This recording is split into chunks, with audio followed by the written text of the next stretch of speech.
Hello everyone, আসসালামু আলাইকুম। Angel জয়বুলাকে সকলকে ওয়েলকাম। আর নতুন বছরের সকলকে শুভেচ্ছা। আপনাদের নতুন বছরগুলো অনেক সুন্দর কাটুক, দোয়া করি সকলের জন্য। আর আজকে চলে গিয়েছিলাম পুত্রজায়াতে হ্যাপি নিউ ইয়ার পালন করার জন্য। আর এখানে গেটে ঢুকতেই আবাং আমাদের ভুট্টা দিল তেরেমা কাসি আবাং। আর এইখানে আপনার ভাইয়াকে আমি বলতেছিলাম আমার অনেক ক্ষুধা লাগছে, চলো আমাকে কিছু খাও। দেন এই তো ফাইনালি চলে আসলাম। আর এইখানে কাকাদের কাছ থেকে আমি রোল কিনলাম। আর এটা চিকেন রোল ছিল। আর এই রোলটার প্রাইস ছিল সিপুলো। আর এইখান থেকে চলে আসলাম আমি আরেকটা দোকানে। দেন আমি এইখানে কিনবো চিজ বল কিনবো। আর এই চিজ বলটা আমি আগে পরে কখনো ট্রাই করি নাই, ফার্স্ট টাইম ট্রাই করব। দেন আমি এখানে নিয়ে নিলাম চিজ বল। আর এটার প্রাইস ছিল 10+। দেন চলে আসলাম মিনিমাম কেনার জন্য। আর এখানে অনেক সিরিয়াল ছিল। আর মালয়েশিয়াতে আপনার সিরিয়াল মেনটেন করে চলতে হবে, এটা এখানে রুলস।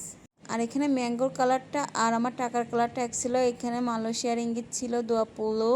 আর এটার প্রাইস ছিল 3 পুলো। আর এই তো খাবার কিনে আমি আপনার ভাইয়ের কাছে চলে আসলাম।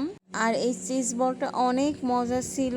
দেন আমি তো অনেক ক্ষুধা লাগছিল। দেন আমি তো ফটাফট খেয়েই নিলাম সকলের সামনেই। আর এখানে আমার খাওয়া দেখে আপুরা অনেক হাসাহাসি করতেছিল। দেন এই তো ম্যাঙ্গো জুসটা ট্রাই করলাম, এটাও অনেক মজা ছিল, অনেক টেস্ট। আর বরাবরই আমি খাবার নিয়ে কখনোই লজ্জা পাই না। দেন আমি খেয়েই যাচ্ছিলাম। আর সকলেই আমার দিকে তাকিয়েছিল আমি কিভাবে খাচ্ছি। যাই হোক, এটা কোনো বিষয় না। আর আমি তো আমার জামাইটা খাচ্ছি বছরের শুরুর থেকে যেহেতু। আর দোয়া করবেন গাইস, আমি যেন সারা জীবন আমি আমার জামাইয়ের খাবার খেয়ে যেন এভাবে মোটা হতে পারি।